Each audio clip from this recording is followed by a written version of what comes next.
नमस्कार, मैं हूं आपके साथ मयंक। आज 23 अप्रैल है। देखिए, भले सीज फायर हो लेकिन हॉर्मूज में ईरान और अमेरिका की सेना के बीच जबरदस्त फायरिंग जारी है।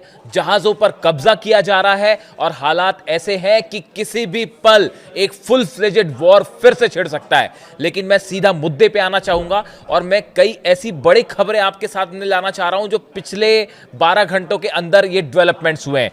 देखिए, पहली बड़ी खबर, और ये जितनी खबरें हैं वो इस ओर इशारा कर रही हैं कि एक बड़ी जंग जल्द छिड़ने वाली है और इस बार बड़ा हमला ईरान करने को तैयार है, क्योंकि ईरान की जनता बेहद गुस्से में है। देखिए, पहली बड़ी खबर जो आ रही है, ईरान की तरफ से जो वार्ताकार रहे मरांदी साहब, जो कि पाकिस्तान में जो पहले दौर की बात हुई थी उसमें भी वो गए थे, उनकी तरफ से एक बड़ी वार्निंग जारी की गई है और ये कहा है कि Saudi, Bahrain, UAE, Qatar, Jordan जितने देश हैं, इन देशों में रहने वाले विदेशी नागरिक इन देशों को छोड़कर चले जाएं, इन्हें खाली कर दें। देखिए, ये बहुत बड़ी वार्निंग है। ये कहना कि जो विदेशी नागरिक सऊदी में रह रहे हैं, बहरीन में रह रहे हैं, यूएई में रह रहे हैं, वो इन देशों को छोड़ के चले जाएं और समय हाथ से निकल रहा है, ये कहना बड़ा इशारा करता है इस ओर कि ईरान एक बड़े हमले की तैयारी में है। देखिए, जिस तरह से ब्लॉकेड किया गया है हॉर्मूज को, उसके बाद भयंकर गुस्सा देखा जा रहा है ईरान की जनता में और यह कहा जा रहा है, ईरान की जनता यह कह रही है कि यह जीत हमारी हुई है और जीतने जो हार जाता है, अमेरिका की हार हुई है, अमेरिका को कोई अधिकार नहीं है किसी भी तरह की कोई शर्त लगाने का। और इस ब्लॉकेड को लेकर ईरान की सेना बेहद एग्रेसिव हो गई है। और देखिए, यह वार्निंग बता रही है कि सब अरब देश एक बार फिर ईरान के निशाने पे हैं और यह बता रहा है कि विदेशी नागरिकों को छोड़ने के लिए कहने का मतलब क्या है, इशारा क्या है। पहली खबर बताई आपको मैंने। दूसरी, जो कमांडर मुसावी हैं ईरान के, इनकी तरफ से एक और बयान आया है और यह बयान भी खाड़ी देशों के लिए है। कहा है कि खाड़ी देशों ने अमेरिका की कोई भी मदद करी, अपने एयर स्पेस का इस्तेमाल करने दिया, तो अरब देशों का एक एक तेल का कुआं, एक एक तेल का निशाना चुन चुन के आग के हवाले कर दिया जाएगा।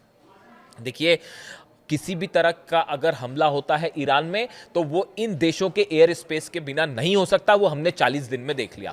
यूएई से हवाई जहाज टेक ऑफ कर रहे थे, सऊदी से टेक ऑफ कर रहे थे, जॉर्डन से टेक ऑफ कर रहे थे, बहरीन में तो फिफ्थ फ्लीट का हेडक्वार्टर है ही। इसके अलावा कुवैत, जितने देश थे सबके एयर स्पेस का इस्तेमाल किया है अमेरिका ने। भले ये कहा जाता रहा कि हम एयर स्पेस नहीं देंगे और हम मदद नहीं करेंगे, ये बयानबाजी होती रही, लेकिन चीन के सैटेलाइट ने एक एक हकीकत पोल पट्टी साफ बता दी थी कि इन सब देशों की तरफ से जो है वो एयर स्पेस का इस्तेमाल करने दिया गया। ईरान की तरफ से जनरल मुसावी ने इस बार सीधी वार्निंग दे दी है, अगर इस बार अपना एयर स्पेस दिया तो जितने तेल के ठिकाने हैं सब धू धू कर जलेंगे और सब पर बैलिस्टिक मिसाइल्स गिरेगी। दूसरी बड़ी खबर आपको बताई मैंने। तीसरी बड़ी खबर, जनरल मुनीर को, हर उस पाकिस्तान के नेता को जो कि वार्ता में शामिल था या उसमें मध्यस्थता कर रहे थे, उनको ईरान की तरफ से साफ संदेश दे दिया गया है। डोनाल्ड ट्रंप को साफ संदेश दे दिया गया है कि जब तक ब्लॉकेड बनाया हुआ है अमेरिका ने, तब तक किसी भी तरह की बातचीत का पुलाव, ख्याली पुलाव जो है वो बनाना बंद कर दीजिए। कोई बात नहीं होगी अमेरिका से जब तक अपने ये जहाजों को हॉर्मुज से लेके आप निकल नहीं जाते। साफ मैसेज है, यानी ये जो बातचीत वाली बात बीच बीच में आ जाती है, इसको लेके ईरान का स्टेटस साफ है, हम कोई बात नहीं करेंगे, हमारी जीत हुई है और आपको कोई अधिकार नहीं है यहां पे हमारे एरिया में आके जो है जहाज खड़े करने का। यानी इस ब्लॉकेड के चलते बातचीत का कोई दूर दूर तक अब संभावना ही नहीं रही। तीसरी खबर आपको बताई मैंने। चौथी बड़ी बात जो ईरान से निकल के आ रही है कि अब ईरान में सारे फैसले ईरान की जनता ले रही है। देखिए, ईरान की सेना ने यह तय किया है, ईरान की जो मिलिट्री के बड़े ऑफिसर्स हैं उन्होंने ये तय किया है, जनरल अहमद वाहिदी साहब हैं उन्होंने ये तय किया है कि अब ईरान वही सब कुछ करेगा जो ईरान की जनता चाहती है। और ईरान की जनता का रुख साफ है।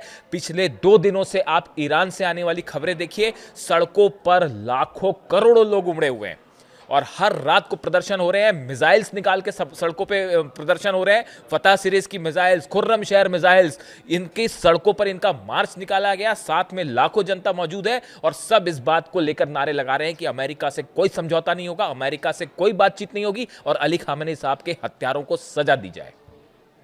यूरेनियम देना और डील करना, ये सब बातें तो छूट गई, बहुत पीछे ही छूट गई, खत्म हो गई वो। ईरान की जनता ने ठोकर मार दी सब चीज को और कह रहे हैं किसी तरह की कोई बातचीत हम नहीं करेंगे। अमेरिका की हार हुई है और हारे वाले लोगों को कोई अधिकार नहीं है कि शर्त लगाया जाए कि हॉर्मूज का क्या होगा और यूरेनियम का क्या होगा। यही बात अब ईरान की सेना कह रही है। किसी पॉलिटिकल, देखिए इस तरह की कल खबरें भी चली कि ईरान की लीडरशिप को हाउस अरेस्ट कर लिया गया है, कुछ नेताओं के बड़े नाम लिए गए, ये कहा गया कि उनको हाउस अरेस्ट किया गया है। ये खबरें पूरी तरह से बेसलेस हैं और गलत हैं।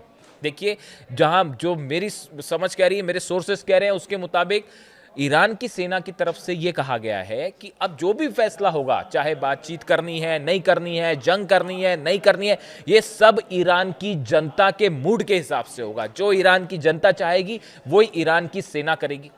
और जो मुस्तफा खामेनी साहब हैं, ईरान के नए सुप्रीम लीडर, इनके बीच में, सेना के बीच में और आम जनता के बीच में एक बेहद क्लियर जो है वो तालमेल बैठा हुआ है और तीनों एक दूसरे की सलाह से ही काम कर रहे हैं। तो इसलिए ये रुख साफ है कि जो फैसला होगा वो ईरान की सेना करने जा रही है और ईरान की जनता की इच्छा के मुताबिक होने जा रही है। अगर जनता नहीं चाहती बातचीत तो नहीं होगी बातचीत। आगे की बड़ी खबर देखिए, पांचवी जो बड़ी खबर आ रही है जो कि हॉर्मूज से आ रही है। हॉर्मूज की खबर यह है कि जब से डोनाल्ड ट्रंप ने, देखिए कल सुबह मैंने वीडियो बनाया था, आपको बताया था कि डोनाल्ड ट्रंप ने जो है सीज फायर का ऐलान कर दिया, अपनी तरफ से ही कर दिया। ईरान ने तो कुछ कहा ही नहीं, वो सीज फायर खुद डोनाल्ड ट्रंप ने, क्योंकि कोई चारा नहीं बचा था। तो अब देखिए, अब खबर यह है कि उस सीजफायर के बाद से हॉर्मूज में लगातार गोलाबारी हो रही है, फायरिंग हो रही है जहाजों पर। कई जहाजों को निशाना बनाया गया है, कई जहाजों को ईरान ने अपने कब्जे में भी ले लिया है और बताया जा रहा है कि अमेरिका की तरफ से भी एक जहाज पर कार्रवाई की गई। यह सिलसिला पूरी रात भर चलता रहा, पिछले 24 घंटे से जारी है। ईरान का कहना ऐसा है कि हॉर्मूज में हमारे इलाके से कौन सा जहाज निकलेगा नहीं निकलेगा ये ईरान तय करेगा, कोई दूसरा देश इसमें हस्तक्षेप नहीं कर सकता, ये हमारा अधिकार है, हम तय करेंगे। ईरान ने यह भी दावा किया है कि हमने कई जहाजों को निकाला है अमेरिका के ब्लॉकेड होने के बावजूद। यानी ईरान का यह दावा है कि हमारी परमिशन से जो जहाज निकले हैं उन्हें हमने बाहर निकाला है और अमेरिका के ब्लॉकेड को तोड़ दिया है। इस तरह के भी दावे ईरान की सेना की तरफ से, नौसेना की तरफ से हो रहे हैं। लेकिन कई जहाजों पर ईरान ने कब्जा भी किया है, जिसको लेकर तमाम खबरें आपने देखी होंगी। देखिए, हालात अब ऐसे हैं कि फुल फ्लेजेड वॉर भले ना हो, लेकिन तेजी के साथ हालात एक ऐसी जंग की ओर आगे बढ़ रहे हैं जो शायद पिछले जो 40 दिनों के दौरान हमने जंग देखी, इससे कहीं ज्यादा भयानक हो सकती है। ईरान की तरफ से बार बार जो खबरें आ रही हैं वो इस तरह की खबरें आ रही हैं कि ईरान ने उन हथियारों को निकाल के डिप्लॉय करना शुरू कर दिया है जो अब तक इस्तेमाल नहीं हुए थे। अपनी सबसे घातक मिसाइलें, कई नई मिसाइल्स जो हैं वो सामने आ गई हैं। इसको लेकर मैं अगले वीडियो में आपके सामने कई खुलासे करूंगा और इसी के जरिए जो है, इसी के साथ साथ रूस की तरफ से भी बड़ी वार्निंग आई है। पुतिन ने एक संदेश भिजवाया है ईरान को, तेहरान को, कि अगले चंद घंटों में कुछ बेहद बड़ा हो सकता है, हालात बेहद खराब हो सकते हैं, आउट ऑफ कंट्रोल हो सकते हैं। ऐसी बात पुतिन कह रहे हैं।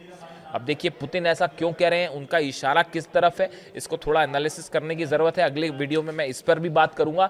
लेकिन फिलहाल हालात जो है, जो खबरें हैं हॉर्मूज से, सिचुएशन बेहद तनावपूर्ण है और ईरान की सेना इस बार अड़ गई है इस बात को लेकर। ईरान का कहना ऐसा है कि जहाज जब तक अमेरिका के खड़े हैं ये हमारे पर हमले की तरह है, ये सीजफायर का उल्लंघन है, ये हमारा एरिया और यहाँ से इसे हम हटा के रहेंगे। यानी ईरान की सेना ने जो सोर्सेज बता रहे हैं, जो सुरक्षा एक्सपर्ट बता रहे हैं कि अब अमेरिका से ज़्यादा एग्रेसिव ईरान हो गया है, किसी चीज़ से बातचीत करने को तैयार नहीं है और यहाँ तक कि एक बड़े हमले की प्लानिंग हो चुकी है। हर चीज़ पर, अरब के कौन से ठिकानों पर हमला होना है, इजराइल में कहाँ कहाँ हमला होना है। देखिए, डिमोना सेंटर एक बार फिर खतरे में है।